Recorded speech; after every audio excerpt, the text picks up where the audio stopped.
주식시장이 무너지면 그 돈은 정말 사라지는 걸까요? 수조 달러가 증발했다는 뉴스를 볼 때마다 우리는 궁금해야 합니다. 그 거대한 돈은 대체 어디로 간 걸까요? 누군가의 계좌로 옮겨간 걸까요? 아니면 정말로 연기처럼 사라져버린 걸까요? 사실 이 질문에 대한 답을 이해하면 경기 침체 때 부자는 왜 더 부자가 되고 가난한 사람은 왜 더 가난해지는 알 수 있습니다. 더 무서운 건 지금 이 순간에도 당신의 돈이 어디론가 조용히 흘러가고 있다는 겁니다.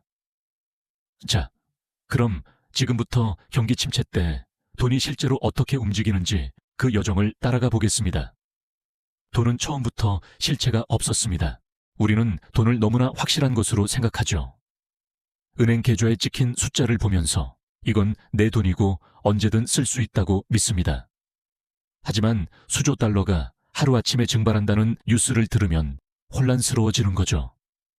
마치 누군가가 거대한 청소기로 돈을 빨아들인 것처럼 느껴지니까요. 그런데 여기서 우리가 착각하는 게 하나 있습니다. 우리는 돈과 가격, 그리고 가치를 같은 것으로 혼동하고 있거든요.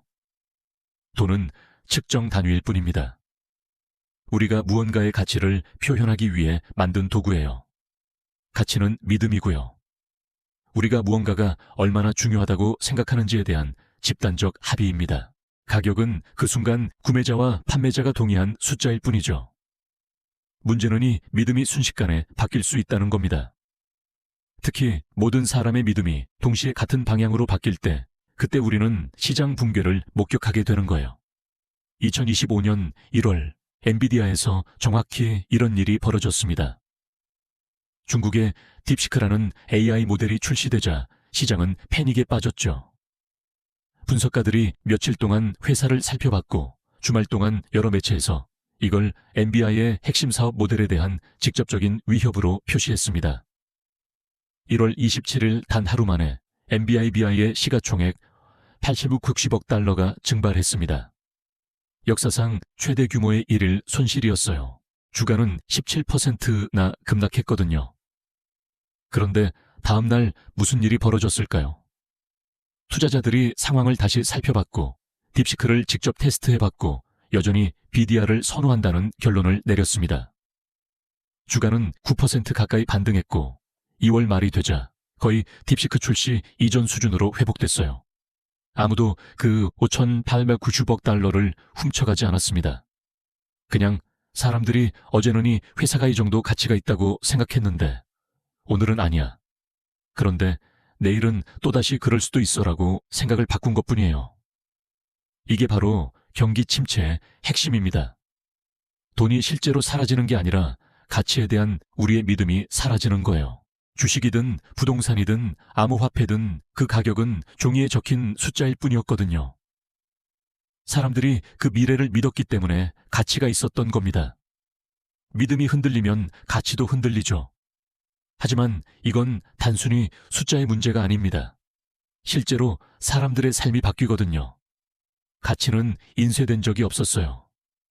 그건 화면의 숫자였고 구매자와 판매자가 이 물건이 특정 가격의 가치가 있다고 말하는 순간의 합의였을 뿐입니다. 배 한 척을 상상해 보세요. 이 배에는 100명이 타고 있고 7개의 갑판이 있습니다. 이 배가 바로 우리 경제예요. 강을 따라 올라가면서 여러 목적지에 사람들을 내려놓지요.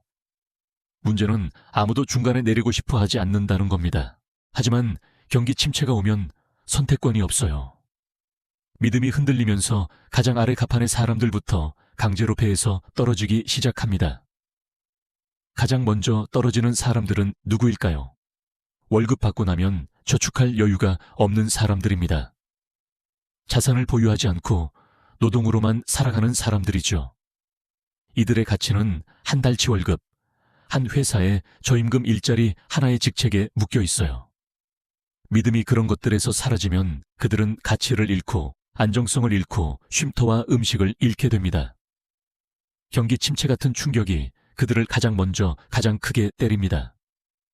회사가 비용을 줄이기 시작하면 가장 먼저 해고되는 사람들이 바로 이들이거든요. 부자들은 주식 포트폴리오의 변동성을 보면서 일시적 손실이라고 생각하는 반면이 사람들은 말 그대로 경제 지도에서 지워지는 경험을 하는 거죠. 경기 침체는 당신이 가지고 있다고 생각하는 것과 실제로 현금으로 전환할 수 있는 것 사이의 격차에서 가장 강하게 느껴집니다. 그래서 억만장자들은 경기 침체에도 실제로 돈을 잃지 않습니다. 일론 머스크가 2025년에 9억 달러를 잃었다는 헤드라인을 봤을 겁니다. 굉장히 극적으로 들리죠. 하지만 아무도 그의 계좌에서 돈을 빼가지 않았어요. 그의 테슬라 주식 가치가 떨어진 것뿐입니다. 그의 재산 대부분은 주식에 묶여 있고 그는 팔지 않았어요. 그냥 서류상의 재산일 뿐입니다. 그는 어제와 똑같이 오늘도 부유하고 같은 라이프 스타일을 누리고 같은 자산을 가지고 있고 같은 권력을 행사합니다. 돈이 물리적으로 처음부터 거기에 존재하지 않았으니까요. 그건 인식된 가치였어요. 그리고 인식이 깨지면 사람들은 걱정하기 시작하고 행동을 조정합니다. 이게 바로 다음 목적지로 우리를 이끕니다. 여기서 첫 번째 목적지에 도착합니다. 돈이 더 이상 빠르게 움직이지 않는 구역이죠. 건강한 경제에서는 돈이 빠르게 순환합니다. 경제학자들은 이걸 화폐의 유통 속도라고 부르는데 1달러가 1년 안에 몇 번이나 거래에 사용되는지를 측정하는 거예요. 성장하는 경제에서는 1달러가 1년에 5번에서 7번 정도 주인이 바뀝니다. 당신이 식당에서 20달러를 쓰면 셰프가 그걸 받아서 식료품을 사고 가게는 공급업체에 지불하고 공급업체는 그 돈으로 원자재를 구입하고 이렇게 계속 순환하는 거죠. 그런데 경기 침체가 오면이 숫자가 1.5배 정도로 뚝 떨어집니다. 당신은 20달러를 당좌 예금 계좌에 그냥 놔둬요. 식당은 그 돈을 받지 못하고 셰프의 근무 시간이 줄어들고 식료품점 매출이 감소하고 공급업체는 생산을 늦춥니다. 그 모든 앉아있는 돈은 경제 내에서 거래가 줄어든다는 걸 의미하죠. 돈이 움직이지 않으면 모든 것이 느려지는 거예요. 기회도 진전도 모멘텀도 전부 멈춰버립니다. 이게 바로 경기 침체가 무서운 이유입니다. 돈 자체가 사라지는 게 아니라 돈이 멈춰버리는 거거든요. 대부분의 사람들은 경제가 회복되기만을 기다립니다. 하지만 이 시간을 기회로 활용하는 사람들도 있죠. 그들은 무언가를 만들고 준비하고 다음 사이클을 대비합니다. 이게 부자와 가난한 사람의 결정적 차이예요. 경기 침체 때 부자는 씨앗을 뿌리고 가난한 사람은 생존에만 급합니다. 경기 침체가 오면 사람들의 행동 패턴이 완전히 바뀝니다. 돈의 이중적 역할을 기억하세요. 돈은 저장된 가치이면서 동시에 교환의 매개체입니다. 그런데 경기 침체 때는 사람들이 저장 기능에만 집중하고 교환 기능은 거의 잊어버려요. 돈을 쓰지 않고 투자하지 않고 빌려주지도 않습니다. 그냥 주차시켜 놓는 거죠. 마치 고속도로에서 차들이 전부가 갓길에 세워진 것처럼요. 사람들은 큰 구매를 미뤄야지, 투자는 나중에 해야지라고 생각합니다. 기업들도 마찬가지예요. 확장 계획을 연기하고 채용을 중단하고 현금을 쌓아둡니다. 투자자들은 위험한 자산에서 빠져나와 안전한 곳으로 도망가죠. 이렇게 모두가 움츠어들면서 경제 전체가 얼어붙는 겁니다. 그런데 재밌는 건 이렇게 신중하게 행동하는 사람들이 결국 자기 발등을 찍게 된다는 거예요. 돈을 안 쓰니까 회사들이 매출이 떨어지고 비용을 줄이기 위해 바로 그 신중한 사람들을 해고하거든요. 아이러니하게도 속도를 늦추는 사람들이 경제를 걱정해서 돈을 쓰지 않는 그 사람들이 화폐 유통 속도가 느려짐에 따라 해고당할 가능성이 높은 바로 그 사람들입니다. 두 번째 목적지는 수동적 보관 구역입니다. 여기는 사람들이 돈을 완전히 숨기지는 않지만 적극적으로 활용하지도 않는 곳이에요. 저축계좌, 정부 채권, 머니마켓 펀드 같은 게 범주에 속하죠. 이런 곳에 돈을 넣는 사람들은 보통 나이가 좀 있고 금융지식이 어느 정도 있으며 순자산이 100만 원에서 5천 원 정도 되는 사람들입니다. 돈이 좀 있지만 많지는 않아서 위험을 감수하고 싶지 않은 거죠. 2020년 4월을 기억하시나요? 팬데믹으로 모두가 패닉에 빠졌을 때 미국의 개인 저축률이 33%까지 치솟았습니다. 바로 직전에는 7%였는데 말이죠. 갑자기 사람들이 돈을 미친 듯이 모으기 시작한 거예요. 저축계좌는 안전망처럼 느껴지니까요. 숫자를 볼 수 있고 은행이 망하지 않을 거라는 확신이 있고 FDIC 보험도 있으니까요. 고수익 저축계좌는 연이 이자를 줍니다. 나쁘지 않게 들리죠? 하지만 저수익계좌는 0.4%밖에 안 줘요. 이 숫자를 꼭 기억하세요. 나중에 인플레이션 이야기할 때 중요하니까요. 사람들은 또 정부 채권에도 투자합니다. 채권은 이렇게 작동해요. 정부가 돈이 필요하면 투자자들에게 채권을 팔아서 돈을 빌립니다. 당신이 채권을 사면 정부에 돈을 빌려주는 거죠. 정부는 정기적으로 이자를 지불하겠다고 약속하고 보통 1년에 한두 번 줍니다. 그리고 만기가 되면 2년이든 10년이든 30년이든 전액을 상환하는 거예요. 이걸 수익률이라고 부르고요. 채권이 안전하다고 여겨지는 이유는 대부분의 정부, 특히 미국이나 영국이나 독일 같은 나라는 거의 채무 분리행을 하지 않기 때문입니다. 채권 수익률은 가격과 반대로 움직여요. 많은 사람들이 사면 가격이 올라가고 수익률은 떨어지죠. 적은 사람들이 사면 가격이 내려가고 수익률은 올라갑니다. 2020년, 2008년, 2000년 세 번의 경기 침체 때마다 수익률이 떨어진 이유가 바로 이거예요. 하하네요. 훨씬 더 많은 사람들이 채권을 사재기 했거든요. 따라서 채권은 위험이 낮고 수익률도 낮지만 적어도 패닉 상태에 빠진 주식시장에서 돈을 잃는 것처럼 느껴지지는 않죠. 머니마켓 펀드도 인기 있는 선택지입니다. 이건 저축계좌와 단기 투자의 중간 정도예요. 보통 저축계좌보다 조금 더 나은 이자율을 주죠. 안전하게 느껴지면서도 약간의 수익을 챙길 수 있으니까요. 당신의 돈에 꽤 쉽게 접근할 수 있고 성장보다는 주차용으로 쓰기 좋습니다. 많은 부유한 사람들이 옵션을 사용하는데 경기 침체는 그들에게 쉬운 현금 접근성을 제공하거든요. 하락장에서 주식을 쌀 때 살 수 있으니까요. 2008년 금융위기 때 머니마켓 펀드 자산이 2006년 12월 2조 800억 달러에서 2008년 12월 3조 9억 달러로 폭증했습니다. 그리고 지금 2025년 4월 초에 월스트리트 저널이 보도한 바에 따르면 머니마켓 펀드로 600억 달러 이상이 며칠 만에 유입됐어요. 총 자산이 7조 4억 달러까지 늘어난 겁니다. 역대 최고치죠. 참고로 2008년 금융위기 때도 머니마켓 펀드 자산이 폭발적으로 증가했지만 지금은 그때보다 2배 이상 많아요. 하지만 저위험 저수익 자산들에는 큰 문제가 하나 있습니다. 바로 인플레이션입니다. 현재 미국의 핵심 인플레이션율은 3.6%예요. 만약 당신이 그 연 4% 저금 및 저축 계좌에 돈을 넣어뒀다면 매일 돈을 잃고 있는 겁니다. 계좌의 숫자는 변하지 않지만 구매력은 계속 떨어지거든요. 인플레이션이 당신이 살 수 있는 것의 가치를 갉아먹는 거죠. 당신의 돈이 얼마나 더 느리게 성장하는지 조심하지 않으면 가격은 계속 오르고 있어요. 100달러를 가지고 있다고 상상해보세요. 일반 저축 계좌에 넣으면 1년 후에 41을 받습니다. 고수익 저축 계좌를 쓰면 3달러 54를 받고요. 정부 채권을 사면 41, 머니마켓 펀드는 3달러 23 정도 주죠. 그런데 인플레이션으로 물가가 3.6달러 올라갑니다. 당신은 이미 돈을 잃은 거예요. 조심하지 않으면 당신의 돈은 물가 상승보다 훨씬 느리게 성장합니다. 그리고 그 돈은 어디에도 가지 않지만 힘은 점점 약해지는 거죠.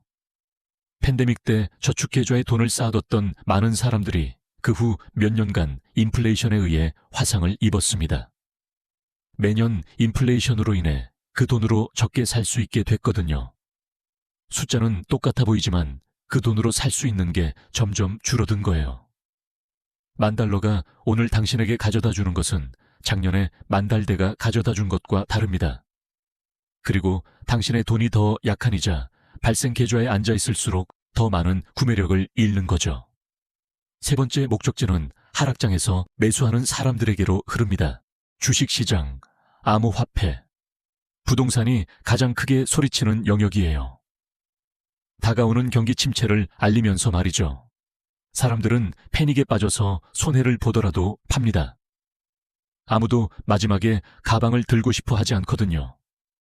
수백만 명이 동시에 그렇게 하면 가격이 전 분야에 걸쳐 폭락하죠.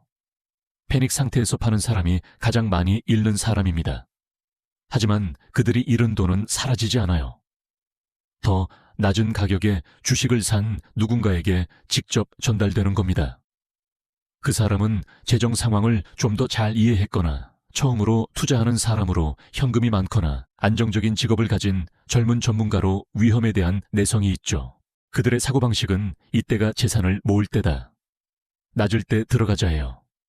그리고 많은 경우 그들이 옳습니다. 당신이 주식을 100달러에 샀는데 90달러에 팔았다면 그 40달러 차이를 다른 누군가에게 준 겁니다. 1년에서 2년 후 그 주식이 다시 올라가면 그 사람이 이익을 챙기는 거죠. 돈이 사라진 게 아니라 공포에 떠는 사람에게서 준비된 사람에게로 옮겨간 거예요. 여기서 사람들이 자주 하는 질문이 있습니다. 사람들이 돈을 잃을 걸 알면서 왜 지금 팔까요? 왜 주식이 다시 오를 때까지 기다리지 않나요?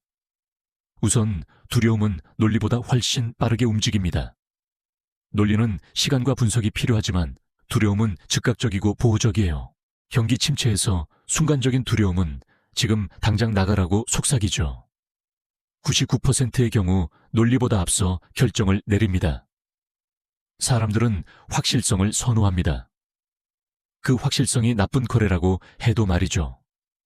둘째, 모든 자산이 다시 튀어오르는 건 아닙니다. 대부분은 그렇지만 사람들은 자신이 회복되지 않을 하나를 잡고 있을까봐 걱정하는 거예요. 돈이 날마다 사라지는 걸 볼 때로는 몇 주 동안 당신은 이게 일생에 한 번뿐인 경기 침체가 될지도 모른다고 걱정합니다.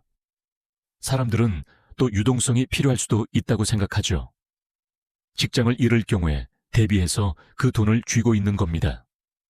하지만 돈의 흐름이 계속 움직이면서 이런 일로 스트레스 받지 않는 사람들에게 도달합니다.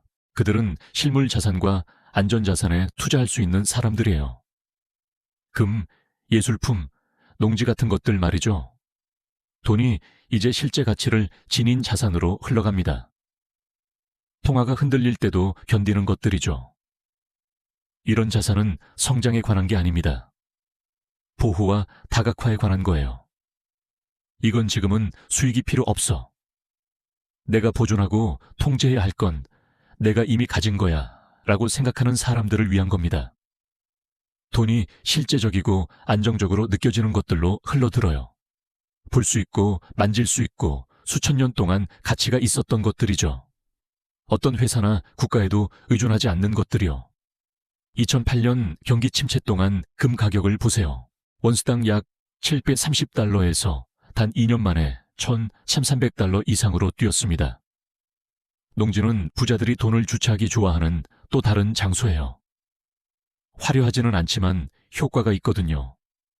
사람들은 경제 상황이 어떻든 항상 음식이 필요하니까요. 그래서 농지는 보통 가치를 유지하고 심지어 돈을 벌기도 합니다. 지난 20년 동안 미국 농지는 연평균 12%의 수익을 냈습니다. 과거 경기 침체에도 그 가치는 강하게 유지됐고요.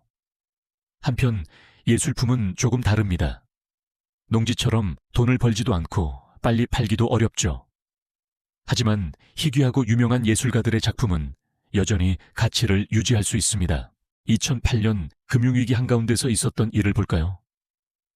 컬렉션은 4억 8,300만 달 이상을 벌어들였고 역사상 가장 큰 개인 미술 경매가 됐어요.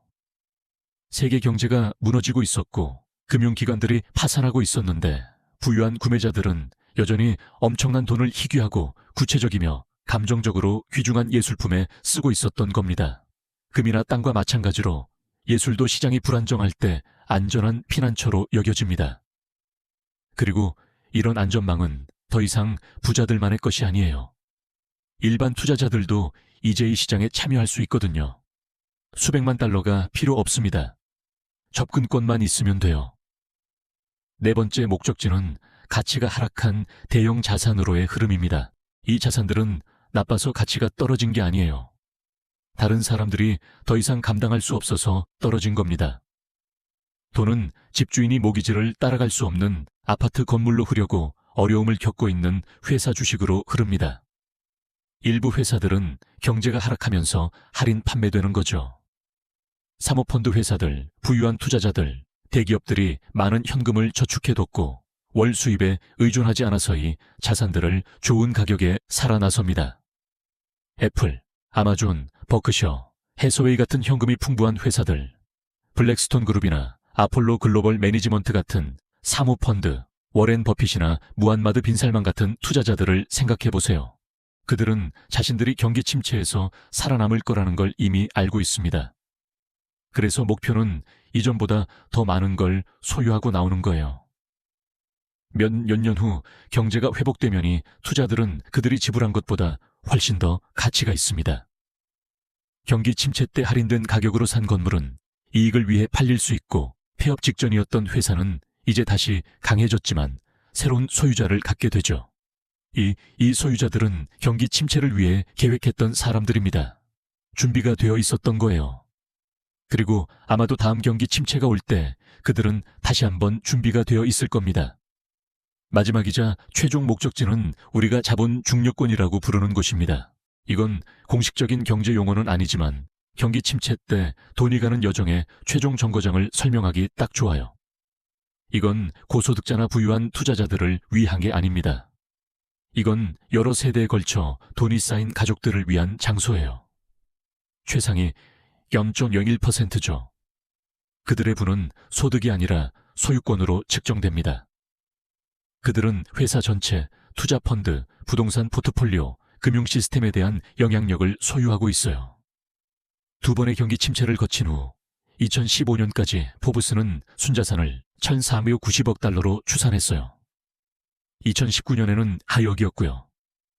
2020년 팬데믹 침체 이후에도 2024년 12월까지 그 가치는 약 4,300억 달러로 추산됩니다.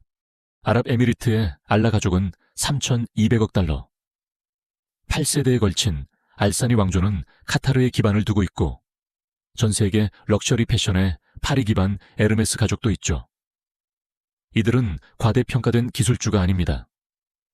다세대 소매, 패션, 미디어, 에너지, 식품 왕조예요. 이게 경기 침체의 최종 목적지입니다. 대부분의 돈이 결국 여기서 끝나요. 자, 그럼 질문을 하나 드려보겠습니다. 당신은 이 배의 어느 갑판에 있나요? 싸울 힘이 있나요? 당신의 집이 어디죠? 이게 진짜 문제입니다. 경기 침체는 게임의 규칙을 바꾸지 않아요. 단지 누가 그 규칙을 이해하고 있는지 드러낼 뿐이죠. 돈은 사라지지 않습니다. 단지 두려운 사람에게서 준비된 사람에게로 옮겨갈 뿐이에요. 패닉에 빠진 사람에게서 계획을 가진 사람에게로 생존 모드에 있는 사람에게서 건설 모드에 있는 사람에게로 흐르는 겁니다. 경제가 느려질 수는 있지만 당신까지 느려질 필요는 없습니다. 지금이 바로 기회를 만들 때예요. 다른 사람들이 기다리는 동안 당신은 움직여야 합니다. 다른 사람들이 두려워하는 동안 당신은 배워야 하고 다른 사람들이 주저하는 동안 당신은 실행해야 합니다. 그래서 진짜 중요한 건 이겁니다. 경기 침체는 돈이 사라지는 게 아니라 주인이 바뀌는 시간이에요. 준비된 사람에게서 준비되지 않은 사람에게가 아니라 그 반대로 흐르는 거죠. 역사는 이걸 계속 반복해서 보여줬습니다. 1929년 대공황 때도, 2000년 닷컴 버블 때도, 2008년 금융위기 때도, 2020년 팬데믹 때도 말이죠. 매번 같은 패턴이 반복됐어요. 공포에 떨며 파는 사람들이 있었고 침착하게 사들이는 사람들이 있었습니다. 그리고 10년 후 그들의 재산 순위는 완전히 바뀌어 있었죠. 지금 이 순간에도 똑같은 일이 벌어지고 있습니다. 어떤 사람들은 두려움에 떨며 돈을 움켜쥐고 있고 어떤 사람들은 다음 기회를 위해 조용히 준비하고 있어요. 5년 후, 10년 후 당신은 어느 쪽에 서 있을까요? 그건 당신이 오늘 무엇을 배우고 오늘 무엇을 준비하고 오늘 어떤 선택을 하느냐에 달려 있습니다. 경제는 기다려주지 않거든요. 지금이 영상을 끝까지 본 당신이라면 이미 준비를 시작한 겁니다. 계속 나아가세요.